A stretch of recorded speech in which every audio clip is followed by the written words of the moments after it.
Se você está procurando um celular importado e não quer gastar muito, eu decidi fazer uma lista com os modelos até $250, que dá mais ou menos mil e poucos reais se considerarmos as taxas de importação. Eu fiz essa divisão porque celulares importados valem a pena em algumas situações, e uma delas é quando você realmente precisa de algo extremamente barato e usual, mesmo sabendo dos riscos de falta de assistência técnica e, é claro, demora da entrega, que geralmente fica ali perto de um mês. Eu peguei os principais modelos de sites confiáveis, como Gearbest e Banggood, e além dos links para cada um deles, podem existir cupons na descrição, então corre para dar uma olhada lá se algum deles te interessar e vamos para os modelos.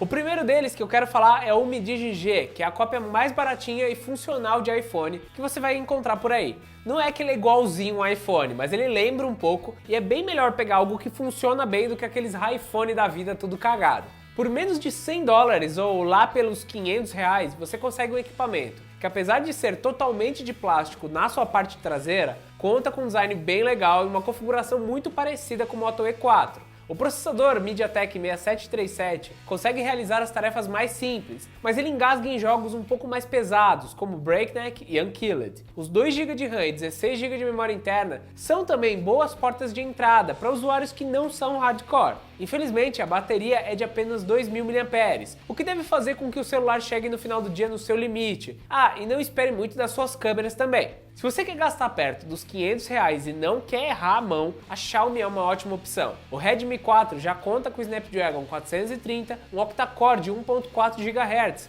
Funciona muito bem, principalmente nos aplicativos do dia a dia. Ele tem uma traseira em metal e o resto do acabamento é em plástico. O lado bom desse modelo é a sua bateria de 4.100 mAh, que é bem otimizado através da MIUI 8. A câmera é fraquinha, novamente, ela é melhor do que a do Mi Digi G, mas não dá para esperar horrores dela, é apenas usual. E é claro, nada de jogos muito pesados, mas como Xiaomi é Xiaomi, os componentes são melhores e mais confiáveis. Só que se para você bateria é o mais importante, dá para trocar um pouco de desempenho de processador para pegar um equipamento com melhor bateria e um pouco mais de RAM para atividades em paralelo.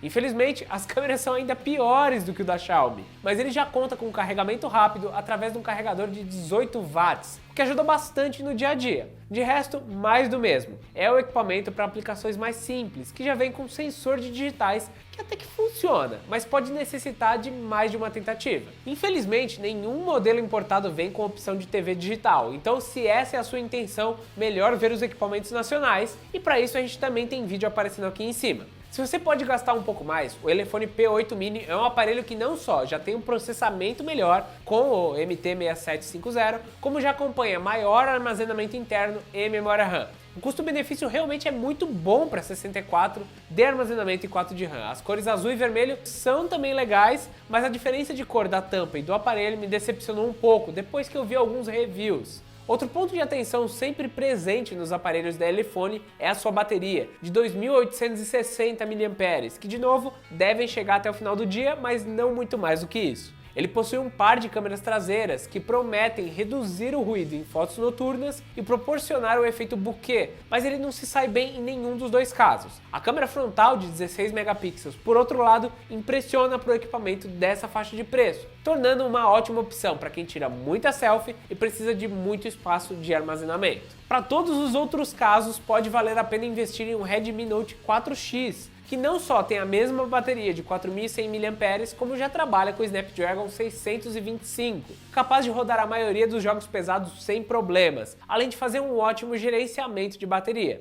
A câmera traseira é melhor do que a do P8 Mini, mas a frontal perde feio, com apenas 5 megapixels e fotos bem fraquinhas mesmo em boa luz. O GPS e 4G funcionam bem nesse aparelho, que é extremamente consistente, além de funcionar bem para a maioria das pessoas. Tem um review do Barba muito bom desse aparelho, ele está aparecendo tanto aqui em cima como na descrição se você se interessar por ele. Só que se você tá na vibe dos modelos sem borda, nós temos uma opção bem em conta. O Bluebull S1 utiliza a mesma tela Sharp que o Mi Mix, mas com uma construção e configuração mais simples, mas que mesmo assim surpreende. Por $160, temos aqui um equipamento com Helio P25, que roda a maioria dos jogos sem problema novamente, 4 GB de RAM e 64 de armazenamento. A empresa promete carregamento total dos 3.500 mAh de bateria em 90 minutos, através do carregador de 10 watts e USB-C. Ele não tem jack para headphone e já acompanha um cabo para fazer essa transição.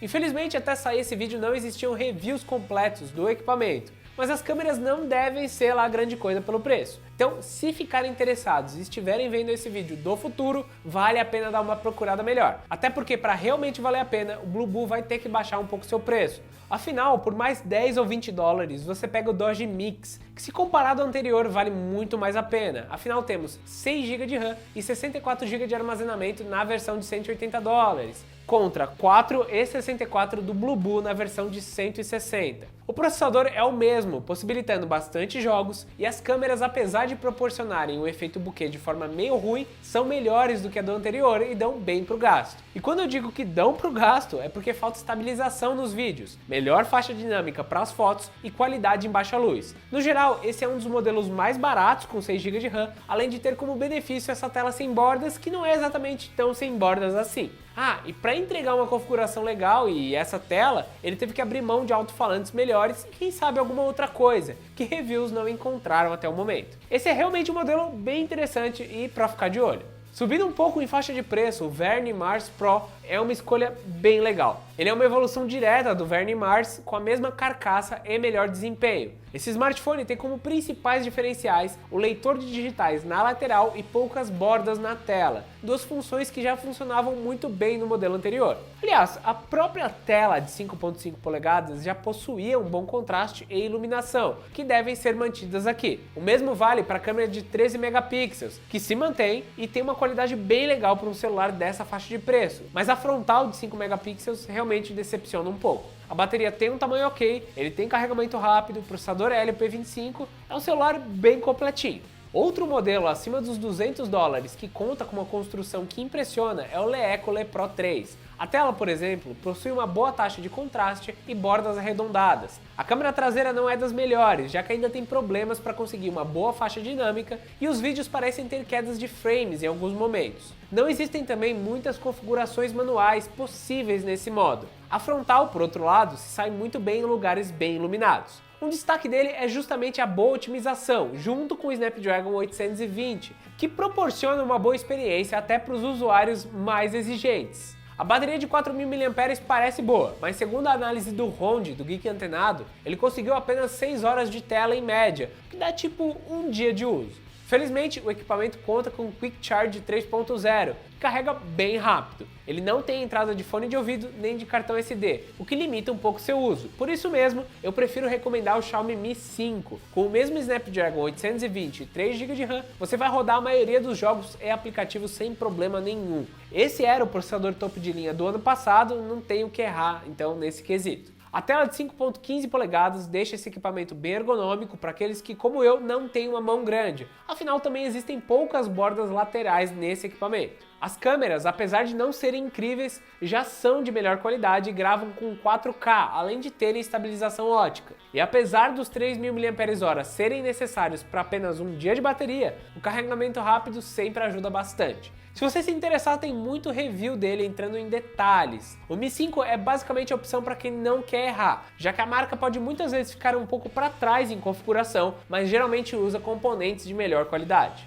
E essas foram as 10 opções de smartphones importados abaixo de 250 dólares. Se você gostou de algum, vale lembrar que tem link na descrição. Se você quiser modelos nacionais, tem um guia até R$1.000, e se você quiser gastar mais com importados, tem um vídeo de modelos acima de 250 dólares saindo logo mais. Agora, se você gostou do vídeo, deixa um like que ajuda bastante a gente, e claro, se inscreve aqui no canal porque tem muito vídeo saindo toda semana. Então é isso, meus amigos, e até a próxima!